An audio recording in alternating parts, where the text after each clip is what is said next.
হেই কি অবস্থা সবার। সো আজকে হচ্ছে আমাদের ইন ডিটেলস কোর্সের যে আমাদের যে ফিজিক্স সেকেন্ড পেপার 9 চ্যাপ্টার যেটা আছে সেটা হচ্ছে আমাদের পরমাণু মডেল এবং হচ্ছে এটার নামটা কি জানো, দাঁড়া একটু দেখে আসি। সেটা হচ্ছে আমাদের নামটা হচ্ছে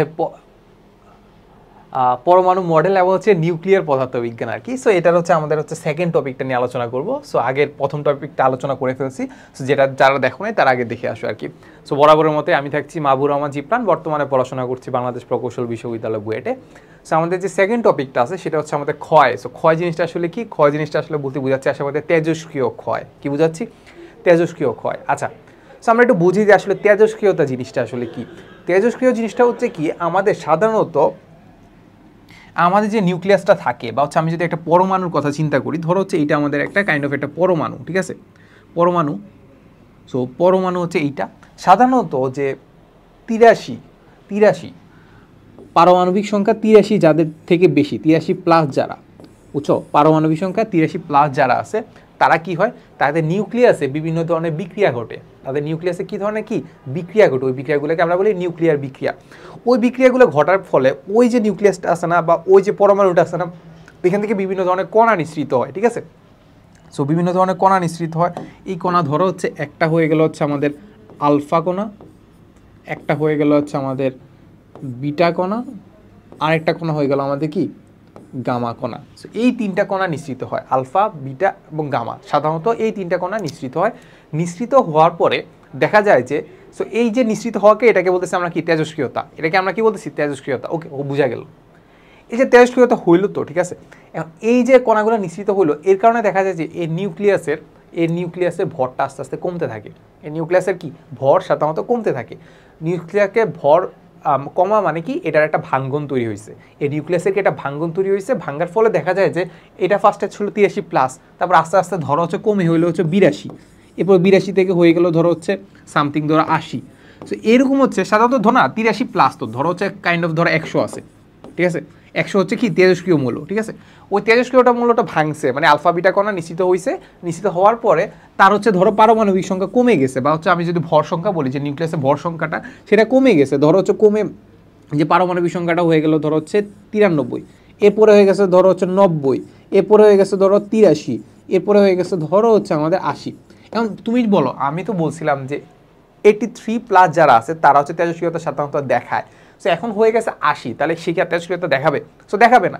সো এই যে প্রথমে তেজস্ক্রিয় ছিল, এবার আলফা বিটা কণা নিশ্চিত করার মাধ্যমে, বিকিরণ করার মাধ্যমে আস্তে আস্তে সে কি হয়ে গেল, অতেজস্ক্রিয় হয়ে গেল। এটাকে আমরা বলতেছি কি তেজস্ক্রিয়তার ক্ষয় বা তেজস্ক্রিয় পরমাণুর ক্ষয়, ঠিক আছে? সো আমরা ব্যাপারটা বুঝলাম যে আসলে ক্ষয় জিনিসটা আসলে কি, আলফা বিটা কণা নিশ্চিত করার ফলে সে যে তেজস্ক্রিয়তা হারাইতেছে সেটাকে আমরা বলতেছি কি তেজস্ক্রিয় ক্ষয়। আমরা কি বলতেছি? তেজস্ক্রিয় ক্ষয়। আচ্ছা, এখন তেজস্ক্রিয় ক্ষয়ের ক্ষেত্রে আমাদের একটা সূত্র আছে, সেটা হচ্ছে আমাদের কি, এই যে এইটা তেজস্ক্রিয় ক্ষয়ের সরণ সূত্র। তেজস্ক্রিয় ক্ষয়ের কি সরণ সূত্র। সাধারণত তেজস্ক্রিয় পদার্থ থেকে যখন আমাদের গামা রশ্মি নিঃসৃত হয়, গামা রশ্মি কোনো ধরনের ভরও নাই, কোনো ধরনের কি নাই, কোনো ধরনের হচ্ছে আমাদের চার্জও নাই, কিছু নাই। তার মানে গামা রশ্মি নিঃসৃত হইলে তার ভর যেমন ছিল সেম আগের মতোই আছে, ঠিক আছে? সো এটা আসলে কোনো ধরনের ডিফারেন্স হয় না। সো ডিফারেন্স কখন হয়? যখন হয় আলফা আর বিটা কণা নিশ্চিত হইলে। কখন হয়? আলফা কণা নিশ্চিত হইলে আর হচ্ছে কি বিটা কণা নিশ্চিত হইলে। আচ্ছা, সো প্রথমে যে সূত্রটা আছে সেটা হচ্ছে আমাদেরকে আলফা কণা নিশ্চিত হইলে। সো প্রথমে এখানে দেখে বলা দেওয়া আছে যে তেজস্ক্রিয় বিঘটনের বিভিন্ন পরীক্ষালব্ধ ফলাফল বিশ্লেষণ করে বিখ্যাত বিজ্ঞানী হচ্ছে সোডি এবং ফাজান্স দুটি হচ্ছে সূত্র উদ্ভাবন করেন। সো একটা হচ্ছে আমাদের কিসে আলফা কণা নিশ্চিত করার ফলে, আরটা হচ্ছে কি আমাদের বিটা কণা নিশ্চিত করার ফলে, ঠিক আছে? সেখানে আমরা বুঝি যে আলফা কণা জিনিসটা আসলে কি। সো আমরা একটা স্লাইড নিয়ে নিই, দেখো আলফা কণা জিনিসটা আসলে কি। সো আলফা কণা হচ্ছে আমাদের এটা হিলিয়াম নিউক্লিয়াস। এটা কি হিলিয়াম নিউক্লিয়াস। সো হিলিয়াম জিনিসটা কি বলতো? ফার্স্টে আমরা একটু দেখি যে হিলিয়াম কি। সো হিলিয়াম যদি আমি চিন্তা করি যে হিলিয়ামের পারমাণবিক ভর কত?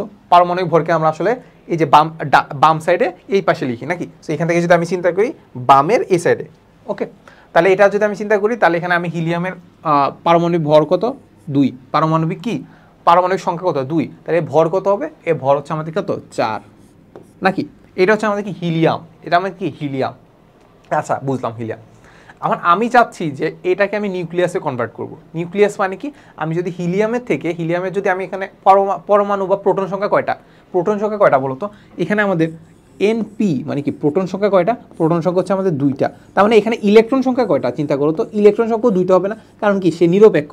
এখন আমি যদি এখান থেকে যদি এই দুইটা ইলেকট্রনকে সরাই দিই, এই দুইটা ইলেকট্রনকে সরাই দিই, আলটিমেটলি আসছে কি, কয়টা ইলেকট্রন আসছে, ইলেকট্রন তো নাই, ইলেকট্রন দুইটা ছিল, দুইটাকে আমি ছেড়ে দিছি, তার মানে এখানে যদি আমি 2+ দিয়ে দিই, তার মানে কি এই জিনিসটা কি হয়ে গেল, এটা হয়ে গেল আমাদের কি এখানে কি, এখানে কোনো ধরনের ইলেকট্রন নাই, তার মানে এটাকে আমরা বলতে পারি, হিলিয়াম নিউক্লিয়াস।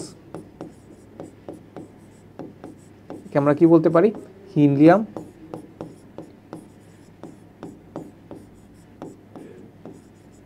নিউক্লিয়াস।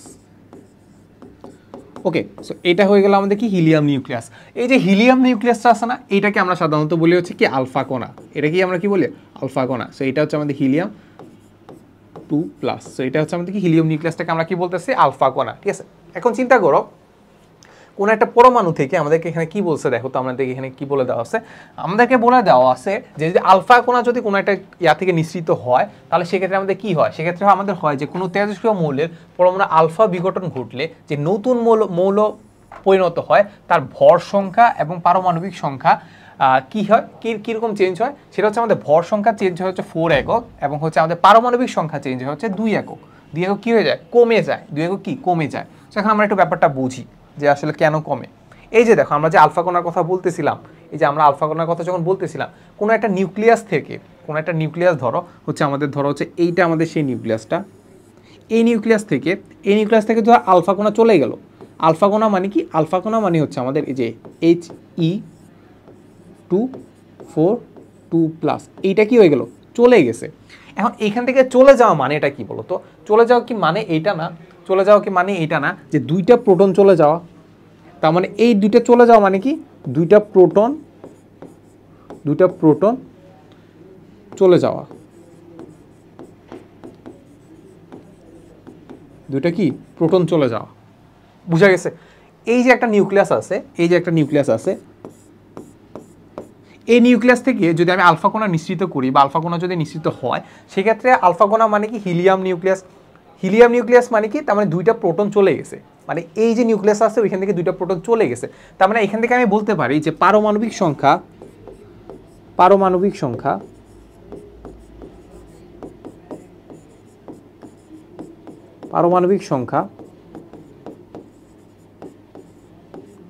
2 কমে, কখন, যখন আলফা কণা নিঃসৃত হয়। ওকে, এটুকু তো বুঝলাম। এখন চিন্তা করে এইটা যে আমি ভরের কথা চিন্তা করতেছি, ভর কত 4, ঠিক আছে। এখন আমি জানি না ভরের মধ্যে কি নিউট্রন আছে না প্রোটন আছে, সো আমি জাস্ট চিন্তা করতেছি কি কত ভর যাচ্ছে, ভর দেখো ভর কিন্তু 4 চলে যাচ্ছে, ঠিক আছে। তার মানে এখান থেকে আমরা বলতে পারি কি 4টা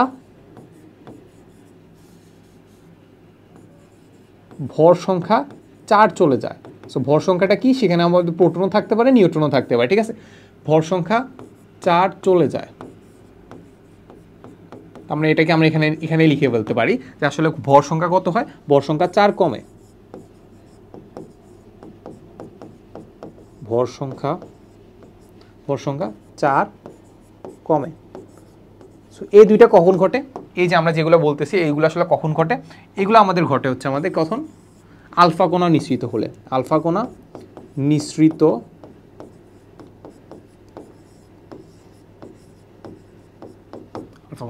হলে, ঠিক আছে। সো আলফা কণা নিঃসৃত হলে আমার এই জিনিসগুলো ঘটে। এবার আসলে আমি একটু ব্যাক যাই, ব্যাকে আমরা দেখি যে আসলে আমাদের কি হচ্ছে। দেখো এখানে আমাদের কিন্তু সেম কথাগুলোই বলতেছে যে আসলে আমাদের কি হয়, কোনোটা নিউক্লিয়াস থেকে বা কোনো পরমাণু থেকে যদি আমাদের আলফা কণা নিঃসৃত হয়, একটা আলফা কণা নিঃসৃত হইলে সেখান থেকে আমাদের ভর সংখ্যা 4 কমে যাবে, আর 2 কত কমবে, পারমাণবিক সংখ্যা কমবে। আচ্ছা দেখো এখানে এটা আমাদের কি দেওয়া আছে,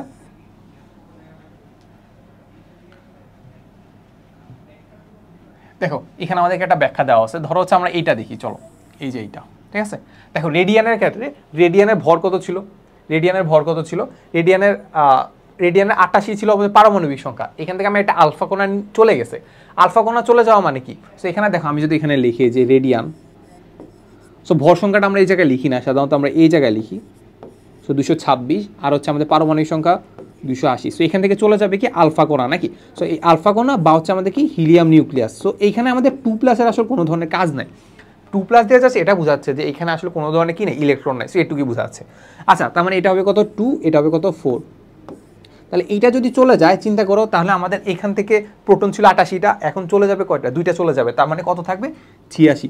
এখন প্রোটন যদি 86 হয়, পারমাণবিক সংখ্যার উপরই তো কোনো পরমাণু নির্ভর করে নাকি, সো এটা যদি 86 হয় তার মানে এই জিনিসটা কি রেডিয়াম থাকবে, রেডিয়াম থাকবে না, এটা হয়ে যাবে কি রেডন, তাহলে এটাকে বলবো আমি Rn। আর ঠিক আছে, এবার যদি আমি ভরের কথা চিন্তা করি, চিন্তা করো এখানে ছিল 226 আর এখানে 4 কি চলে গেছে, আলফার মাধ্যমে চলে গেছে, তার মানে কত হবে 222, তার মানে কত কত হবে 222। ঠিক আছে, সো এই জিনিসটা এখানে আমাকে বলে দিয়েছে, সো নর্মালি এটা ব্যাখ্যা দিবা, নর্মালি এরকম ব্যাখ্যা করে দিবা। ঠিক আছে, সো এটা খুবই সহজ, এটা আসলে এত কঠিন করার কিছু নাই। সো এখান থেকে তোমাকে নর্মালি একটা আলফা কোণা নিশ্চিত হচ্ছে, 2টা 3টা কোণাও দিতে পারে আর কি। আচ্ছা, সো এটা আসলে সমস্যা হয় না, সমস্যা হয় হচ্ছে আমাদের কি বিটা নিশ্চিত যখন হয়। ঠিক আছে, আচ্ছা, সো বিটা নিশ্চিত হওয়ার ক্ষেত্রে তুমি একটা জিনিস মাথায় রাখবা যে আসলে আমাদের বিটা কোণা জিনিসটা আসলে কি। সো বিটা কোণা জিনিসটা আসলে আমাদের একটা ইলেকট্রন। ঠিক আছে, সো আমরা একটু দেখি যে আমাদের যে নিউক্লিয়াস যেটা আছে, ওই নিউক্লিয়াসের মাঝখানে আমাদের যে নিউক্লিয়াস, ও নিউক্লিয়াসের মধ্যে আসলে কি কি থাকে।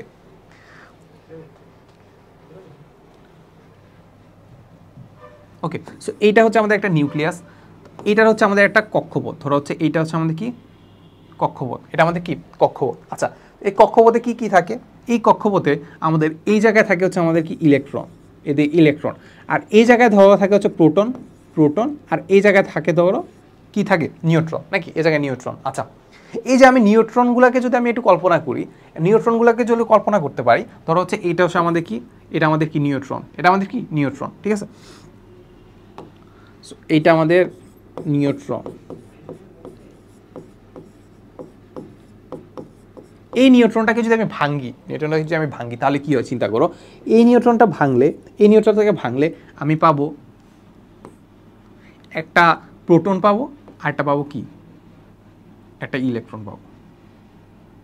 সো এটা তোমরা আসলে জেনে অবাক হবে আর কি। সো ব্যাপারটা আসলে এমন যে আসলে আমাদেরকে, আমি যদি একটা নিউট্রনকে ভাঙি,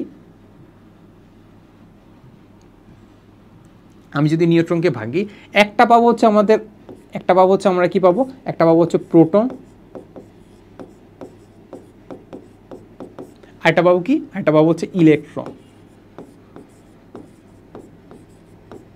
আসলে এটা কি আসলে মেক সেন্স করে, একটা নিউট্রনকে ভাঙলে আসলে আমি একটা প্রোটন পাই আর একটা ইলেকট্রন পাই। ঠিক আছে, সো এটাকে যদি আমি একটু নর্মালি লিখি, নর্মালি লিখলে ব্যাপারটা হয় এমন যে আমি যদি একটা নিউট্রনকে ভাঙি, এই নিউট্রনটা ভাঙলে একটা পাবো হচ্ছে আমাদের প্রোটন, আরটা পাবো কি, একটা পাবো ইলেকট্রন। সো এই জিনিসটা আসলে কি মেক সেন্স করে কিনা চিন্তা করো। নিউট্রনের কথা যদি চিন্তা করো, নিউট্রনের কিন্তু কোনো ধরনের আধান নাই। আমি প্রোটনের কথা চিন্তা করলে, প্রোটন কি পজিটিভ চার্জ, নাকি প্রোটন কি পজিটিভ চার্জ, প্রোটন হচ্ছে আমাদের কি পজিটিভ চার্জ, আর ইলেকট্রন কি হয় নেগেটিভ চার্জ। অ্যান্ড দুইটা যদি আমি আপেক্ষিক চিন্তা করি, আপেক্ষিক আধান চিন্তা করি, একটা পজিটিভ 1 আর একটা কি নেগেটিভ 1, পজিটিভ 1 আর নেগেটিভ 1 মিলে কত হয় 0, তার মানে আধান নিরপেক্ষ হয়। তার মানে আমি চিন্তা করতে পারি আধানের কথা যদি চিন্তা করি, এই দুটো মিলে হয়ে কি হয় নিউট্রন তৈরি হইতে পারে। তারপর আমি যদি চিন্তা করি নিউট্রনের ভর কেমন, নিউট্রনের ভর যদি চিন্তা করো প্রোটনের থেকে হালকা একটু বেশি, আর আমরা জানি যে ইলেকট্রনের ভর নাই বললেই চলে, তার মানে প্রোটন আর হালকা একটু নাই বললেই চলে, দুটো যুক্ত করলে আমি কি পেয়ে যাব প্রোটনের থেকে একটু বেশি, যেটা আসলে কি নিউট্রনের সমান। সো তাহলে আমরা এটাও চিন্তা করতে পারি যে নিউট্রন আসলে কি প্রোটন আর ইলেকট্রন দিয়ে গঠিত। ঠিক আছে, আচ্ছা, এখন কাহিনীটা কি হইতেছে একটু তো আমি বুঝলাম, যা ধরে নিচ্ছি যে আমরা এটা সঠিক। এন্ড কাহিনী হচ্ছে কি, আমাদের যে নিউক্লিয়াস আছে, ওই নিউক্লিয়াসের মধ্যে দুর্বল নিউক্লিয় বলের ফলে, দুর্বল নিউক্লিয় বল, আমরা হচ্ছে 4টা মৌলিক বল শিখছিলাম, ওই 4টা মৌলিক বলের মধ্যে একটা মৌলিক বল ছিল দুর্বল নিউক্লিয় বল। ওই দুর্বল নিউক্লিয় বলের মধ্যে আমাদের নিউক্লিয়াসের মধ্যে একটা কি তৈরি হয় বলতো, আনস্টেবিলিটি তৈরি হয়। আনস্টেবিলিটির ফলে আমার যে নিউট্রনটা আছে, যে কোনো একটা নিউট্রন বা হচ্ছে অনেকগুলো নিউট্রন কি হয় ভেঙে যায়, ভেঙে কি করে একটা প্রোটন তৈরি করে আর একটা ইলেকট্রন তৈরি করে, একটা প্রোটন তৈরি করে আর একটা ইলেকট্রন তৈরি করে। ঠিক আছে, ওই যে ইলেকট্রনটা ওই নিউক্লিয়াস থেকে বের হয়ে যায়, ইলেকট্রনটা নিউক্লিয়াস থেকে যখন বের হয়ে যায় তখন আসলে ওই ইলেকট্রনটাকে আমরা বলি বিটা কণা, ওই ইলেকট্রনটাকে আমরা কি বলি বিটা কণা। সো ব্যাপারটা আমরা বুঝলাম, pretty much easy. Okay sir, এখন আমরা একটু দেখি, চলো আমরা একটা স্লাইড নিয়ে নিয়ে দেখি, তাহলে আমাদের হচ্ছে এই হচ্ছে আমাদের কি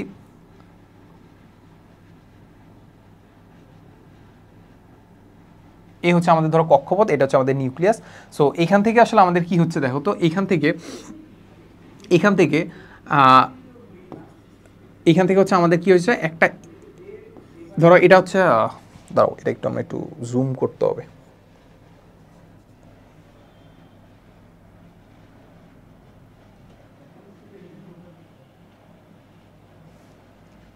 ধরো এটা হচ্ছে আমাদের নিউক্লিয়াসটা, ধরো হচ্ছে এটা নিউক্লিয়াস, ঠিক আছে। সো এটা হচ্ছে ধরো কক্ষপথটা, ঠিক আছে, এটা হচ্ছে আমাদের কক্ষপথটা। সো এটার মধ্যে কি কি আছে, ধরো হচ্ছে আমাদের এখানে আছে আমাদের নিউট্রন, এখানে আছে আমাদের প্রোটন, এখানে আছে নিউট্রিয়ন, এগুলো হচ্ছে আমাদের ধরো নিউট্রন, ঠিক আছে, এটা হচ্ছে আমাদের প্রোটন। এখন আমি যদি চিন্তা করি যে এটা আসলে আমাদের কি নিউট্রন, এটা আমাদের সেই নিউট্রন, ঠিক আছে, এটা আমাদের কি প্রোটন, এটা আমাদের কি প্রোটন, এইগুলো আমাদের কি বলতো নিউট্রন। সো এই নিউট্রনটা আসলে ভাঙছে, এই নিউট্রনটা কি ভাঙছে, ভেঙে তৈরি করছে একটা প্রোটন, একটা কি তৈরি করছে, একটা প্রোটন। সো এটা একটা প্রোটন তৈরি করছে,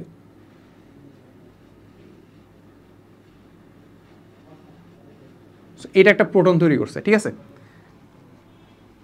এটা একটা প্রোটন তৈরি করছে। আরেকটা কি তৈরি করছে, আরেকটা তৈরি করছে ইলেকট্রন, একটা কি তৈরি করছে, এই যে ইলেকট্রন তৈরি করছে, ঠিক আছে, এই যে একটা ইলেকট্রন তৈরি করছে। এই ইলেকট্রনটা বাইরে চলে গেছে, বাইরে চলে এটাকে আমরা কি বলতেছি বলতো, বিটা কণা। একটা জিনিস খেয়াল করছো যে এই যে একটা জিনিস ভাঙছে, এই যে একটা নিউট্রন ভাঙছে, ওইটা দুইটা ভাগে ভাগ হয়েছে, একটা হয়েছে আমাদের বিটা কণা যেটাকে আমরা বলতেছি ইলেকট্রন, আর একটা বলতেছি কি প্রোটন, এটাকে আমরা কি বলতেছি প্রোটন, আর এটা কি বলতেছি কি আমরা ইলেকট্রন, একটা প্রোটন একটা ইলেকট্রন, বুঝা গেছে। আচ্ছা, এখন এই যে নিউক্লিয়াস থেকে যে একটা ইলেকট্রন চলে গেছে, ইলেকট্রনের কি ভর কি আসলে অনেক বেশি না কম, অনেক কম। ইলেকট্রন যদি চলে যায় তার আসলে কোনো ধরনের কোনো মাথা ব্যথা নাই, কারণ ভরের খুব একটা চেঞ্জ হয় না। তার মানে এই ক্ষেত্রে আমরা বলতে পারি যে আসলে আমাদের কি হয়, আমাদের বিটা কণা ক্ষয়ের ফলে, বিটা ক্ষয়ের ফলে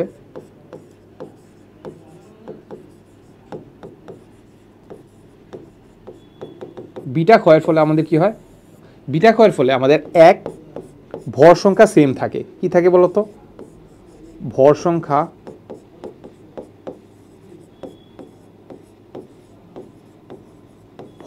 সেম থাকে। ওকে, ভর সংখ্যা সেম থাকে। এরপর তুমি যদি চিন্তা করো যে পারমাণবিক সংখ্যার কি হয়, তাহলে এখানে আমি লিখে রাখি যে পারমাণবিক সংখ্যা,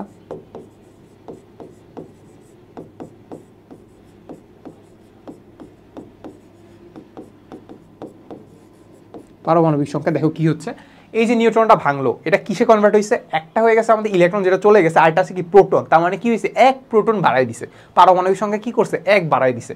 তার মানে পারমাণবিক সংখ্যা 1 বেড়ে যায়, পারমাণবিক সংখ্যা কি এক বেড়ে যায়। ব্যাপারটা দেখছো, তাহলে এই জিনিসটাই কিন্তু আমাদেরকে বলে দিছে, দেখো আমাদেরকে কি বলতেছে যে আমাদের যে বিটা ক্ষয়ের ফলে আমাদের কি হয়, দেখো তো বিটা ক্ষয়ের ফলে মৌলটির ভর সংখ্যা সেমই থাকে, এই যে ভর সংখ্যা সেম থাকে, প্লাস পারমাণবিক সংখ্যা কি হয়, এক বেড়ে যায়। সো কেন বাড়ে, পারমাণবিক সংখ্যা কি হয়, এই যে এক বেড়ে যায়, যে নতুন মৌলটা হয় সেটার ভর সংখ্যা কি হয় সেম থাকে, প্লাস পারমাণবিক সংখ্যা এক বেড়ে যায়। কেন বাড়ে, আমরা দেখছিলাম যে একটা নিউট্রন সেটা আসলে কি একটা দুইটা ভাগে ভাগ হয়, একটা প্রোটন আর একটা ইলেকট্রন, ইলেকট্রন তো বের হয়ে গেল, ভর সংখ্যা তো সেমই আছে, তাহলে আরেকটা হয়ে গেলে কি পারমাণবিক সংখ্যা আসছে। কেন, কারণ যে একটা প্রোটন নতুন তৈরি হলো, নিউট্রন যখন ছিল তার সেটা কিন্তু পারমাণবিক সংখ্যা খুব একটা ইফেক্ট ফেলে নাই, খুব একটা কি ইফেক্টে ফেলে নাই, কিন্তু এটা যখন পারমাণবিক সংখ্যা প্রোটনে কনভার্ট হয়ে গেছে তখন তো আমাদের পারমাণবিক সংখ্যা এক বেড়ে গেছে, তাহলে মৌলটা কি হয়ে গেল, চেঞ্জ হয়ে গেছে। সো এই জিনিসটা আমাদেরকে করে দেওয়া আছে আর কি। সো এখানে যদি আমরা একটু দেখি, দেখো এই যে আমরা দেখো এটা যে থোরিয়ামের কথা যদি চিন্তা করি, থোরিয়াম 90, এখান থেকে যদি বিটা কণা নিশ্চিত হয় আমাদের কি হবে, ভর সংখ্যা সেমই থাকবে, 234 আছে, কিন্তু পারমাণবিক সংখ্যা 90 থেকে 91 হয়ে গেছে, 91 যদি হয়ে যায় সেটা কি আর সেম মৌল থাকবে, সেম মৌল তো থাকবে না, মৌলটা চেঞ্জ হয়ে গেল, চেঞ্জ হয়ে গিয়ে কি হয়ে গেছে, এই যে এটাকে বলে পিএ, যেটাকে বলে প্রোটো অ্যাক্টিনিয়াম, যেটা আমি নিজেও জানতাম না আর কি, এখন দেখলাম আর কি। ওকে, তো এতটুকু মোটামুটি আমরা বুঝে গেছি। ওকে ওকে, আচ্ছা এবার দেখবো হচ্ছে আমাদের তেজস্ক্রিয় ক্ষয়সূত্র, তেজস্ক্রিয় ক্ষয়সূত্র, ঠিক আছে। আমরা বুঝলাম যে আসলে আমাদের কতগুলো, যদি আমি ধরো হচ্ছে আমি সামথিং ধরো একটা বক্স নিলাম, এই একটা বক্স, এই একটা বক্সে আমি অনেকগুলো পরমাণু নিলাম, কি নিলাম, অনেকগুলো পরমাণু নিলাম। সো এরকম সাপোজ সাপোজ সাপোজ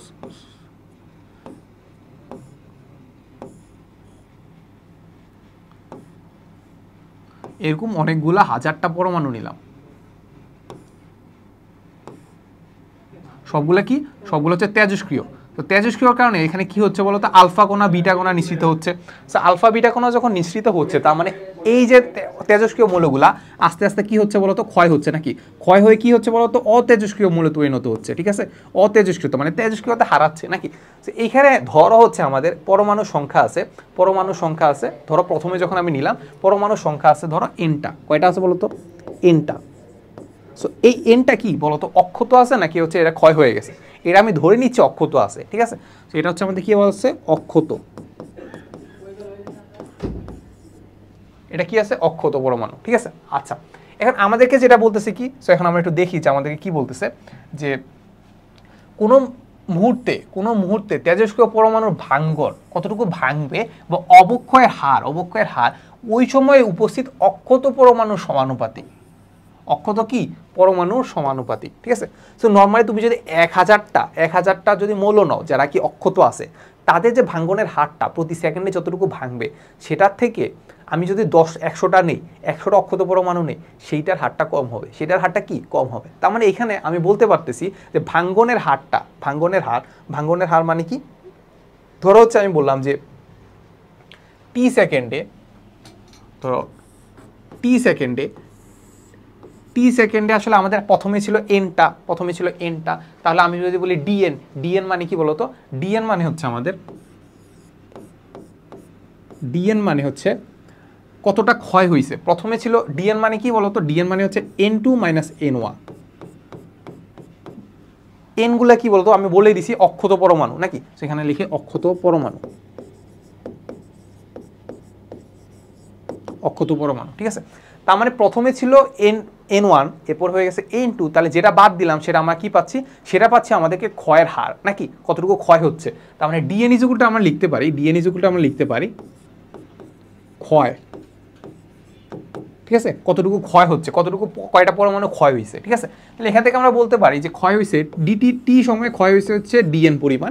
তাহলে একক সময়ে বের করলাম, একক সময়ে হচ্ছে আমরা কি পাবো, ডিএন/ডিটি। তাহলে এইটা পাচ্ছি আমরা কি বলতো, এইটা পাচ্ছি আমরা কি ক্ষয়ের হার নাকি। এখন আমি চাচ্ছি যে দেখো, প্রথমে কিছু পরিমাণ অক্ষত ছিল, এরপর প্রথমে N1 পরিমাণ অক্ষত ছিল, এরপরে ক্ষয় হইতে N2 হয়ে গেছে, N2 পরিমাণ অক্ষত আছে। এখন তোমার কি মনে হয়, N1 বড় না N2 বড়? অবশ্যই কি হবে, N2 বড়, N2 ছোট হবে N1 থেকে। কারণ কি বলো, কারণ কি N2 ছোট হবে কেন? কারণ অক্ষত পরমাণুর সংখ্যা কমতেছে, কারণ বেশি ক্ষয় হচ্ছে, ঠিক আছে। তার মানে N2 যদি N1 চেয়ে বড় হয়, তার মানে N2 যদি N1 থেকে ছোট হয়, তার মানে N2 - N1 কি হবে, নেগেটিভ হবে না? তার মানে এই পার্টটুকু কি হবে, নেগেটিভ হবে। তো এটাকে যদি আমি তো যেহেতু হার বের করতে যাচ্ছি, আমি এখানে একটা নেগেটিভ দিয়ে দিব, তাহলে এটা আনসারটা কি হবে, পজিটিভ হবে। ওকে, আমাদেরকে যেটা বলতেছে যে ভাঙ্গনের হার, এই যে ডিএন/ডিটি, ভাঙ্গনের হার বলতেছে কি, উপস্থিত অক্ষত পরমাণু কয়টা আছে বলতো, এই যে এনটা অক্ষত পরমাণুর সমানুপাতিক, ঠিক আছে, এই যে সমানুপাতিক, ঠিক আছে। তার মানে আমি যদি অক্ষত পরমাণুর সংখ্যা বেশি নেই, ভাঙবে তত বেশি, একক সময় ভাঙবে তত বেশি, ঠিক আছে। সো এটা আমরা এখান থেকে বুঝতে পারতেছি। আচ্ছা, তো এটাকে যদি আমি একটু সুন্দর করে লিখি, তাহলে এখান থেকে লেখা যাবে ডিএন/ডিটি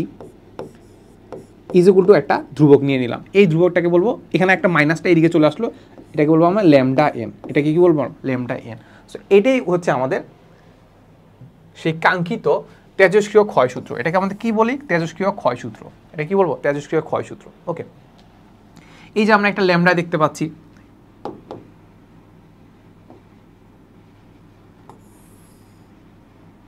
আমরা যে ল্যামডাটা দেখতে পাচ্ছি, ওই ল্যামডা = কি, ল্যামডাকে আমরা বলি অবক্ষয় ধ্রুবক।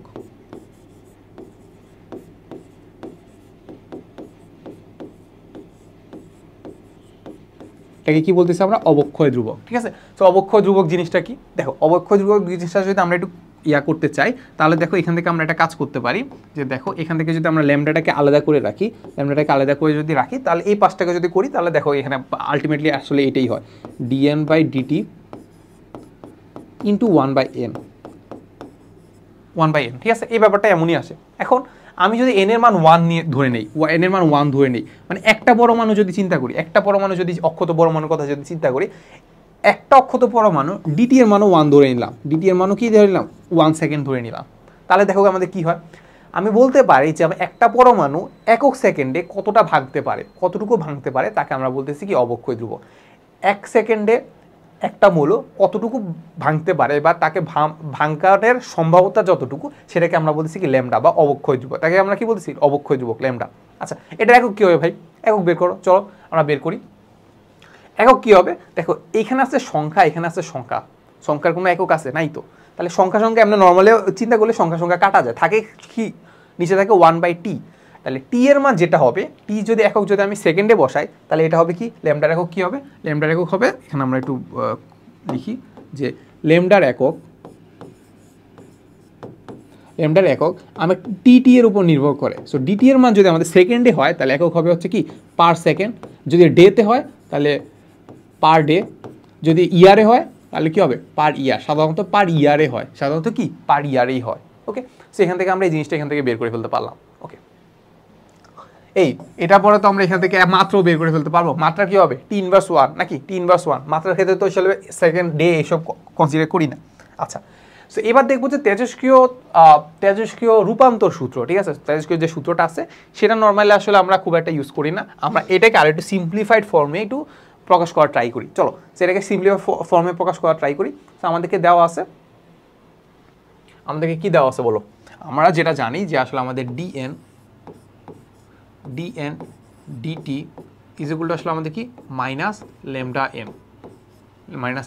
ওকে, তাহলে এইটাকে আমরা একটু যদি কারুকার্য করি, মানে আসলে আমাদের যে ধ্রুবক যেটা আছে ধ্রুবকগুলোকে যদি এক পাশে নিয়ে আসি দেখো তাহলে কি হয়, তাহলে এই পাশে থাকবে হচ্ছে ডিএন বাই এন, এই পাশে থাকবে কি মাইনাস ল্যামডা ডিটি। ওকে, তাহলে এইবার আমরা কি করব, উভয় পাশে কি করব ইন্টিগ্রেশন করে দিব, ইন্টিগ্রেশন এখানে হবে dN by N is equal to আসলে আমাদের কত মাইনাস ল্যামডাটা যেহেতু ধ্রুবক তাহলে এটা কি চলে আসলো সামনে চলে আসলো, এইখানে থাকবে কত ডিটি। এইবার ভাই এককগুলা বসাই, চলো সরি আপার লিমিট লোয়ার লিমিট বসাই। আমি ধরে নিচ্ছি প্রথমে অক্ষত পরমাণুর সংখ্যা ছিল এন নট, এরপরে অক্ষত পরমাণুর সংখ্যা হয়ে গেছে এন, এখানে সময় ধরলাম 0 সেকেন্ড, আমি ঘড়িতে ধরছি প্রথমে স্টপ ওয়াচ ধরলাম 0 সেকেন্ড, এরপরে হয়ে গেছে ধরো টি টাইম। তাহলে এখান থেকে যদি আমরা করি দেখো 1/n বা 1/x-কে যদি আমরা ইন্টিগ্রেশন করি তাহলে হয় লন n, তাহলে আমরা কি বলবো এখানে হবে কত, এখানে হবে লন n n নট থেকে কত পর্যন্ত, n নট থেকে n পর্যন্ত, ঠিক আছে। এরপর এখানে হবে কত মাইনাস, দেখো 1 dt, 1কে যদি আমি ইন্টিগ্রেশন করি তাহলে শুধু কি হবে, শুধু চলকটা হবে মানে টি হবে, তাহলে আলটিমেটলি এখানে হবে কত শুধু টি 0 থেকে টি পর্যন্ত, রাইট। এবার দেখো এখান থেকে আমি যে আপার লিমিট আর লোয়ার লিমিটগুলো বসাই দিই তাহলে এখান থেকে আমরা যেটা পাচ্ছি দেখো সেটা আমরা পাচ্ছি হচ্ছে ln N by minus ln N not, তারপর এটা ইজ ইকুয়াল টু হবে হচ্ছে মাইনাস লেমডা টি মাইনাস 0, সেমনই তো হয় না, সেমনই হয়। ওকে, তাহলে এখান থেকে আমরা যেটা পাচ্ছি সেটা হচ্ছে আমাদের দেখো সেটা আমরা পাচ্ছি লন, দেখো তাহলে এটা হচ্ছে এন মাইনাস, এটা হবে কি N by N not, right. তাহলে এটা হবে কি কত ln N by N not is equal to আসলে আমাদের কি থাকে, এখানে থাকে হচ্ছে মাইনাস ল্যামডা টি। ওকে, তাহলে এখান থেকে যদি আমরা যদি উভয় পক্ষে যদি যদি নেই তাহলে কি হবে দেখো যদি থাকলে তাহলে এটা চলে গেল, তাহলে এটা থাকবে হচ্ছে এন বাই এন নট, তাহলে এখানে হবে e to the power minus lambda t. সেটা অনেকভাবে তুমি চিন্তা করতে পারো আর কি, আমি এইভাবে নর্মাল চিন্তা করি যে উভয় পাশে আমি নিয়ে নিলাম, ঠিক আছে। ওকে, তাহলে এখান থেকে আমাদের কি পাচ্ছি, এখান থেকে আমরা যেটা পাচ্ছি যে এন যেটা আছে এটা ইজ ইকুয়াল টু আমাদের N not e to the power minus lambda t. So এটাই হচ্ছে আমাদের সেই রূপান্তরিত সূত্রটা, সেটা কি এন ইজ ইকুয়াল টু আমাদের N not into e to the power minus lambda t. তাহলে এনটা কি বলতো, এখানে আমি একটু পরিচয়গুলো একটু লিখে দিই। এই এন নোটটা কি বলতো, এন নোটটা হচ্ছে আমাদের টি ইজ ইকুয়াল টু 0 সেকেন্ডে, অক্ষত পরমাণুর সংখ্যা, অক্ষত পরমাণুর সংখ্যা, ঠিক আছে। তার মানে ব্যাপারটা আসলে কি হলো, আমি যখন হচ্ছে নিচ্ছিলাম মানে আমি যখন পরীক্ষাটা যখন শুরু করছিলাম তখন আমাদের কয়টা অক্ষত পরমাণু ছিল সেটা হচ্ছে এন নট। এখন এই যে এনটা কি বলতো, এনটা হচ্ছে আমাদের টি সেকেন্ড পরে অক্ষত পরমাণুর সংখ্যা, টি সেকেন্ড পরে অক্ষত পরমাণুর সংখ্যা,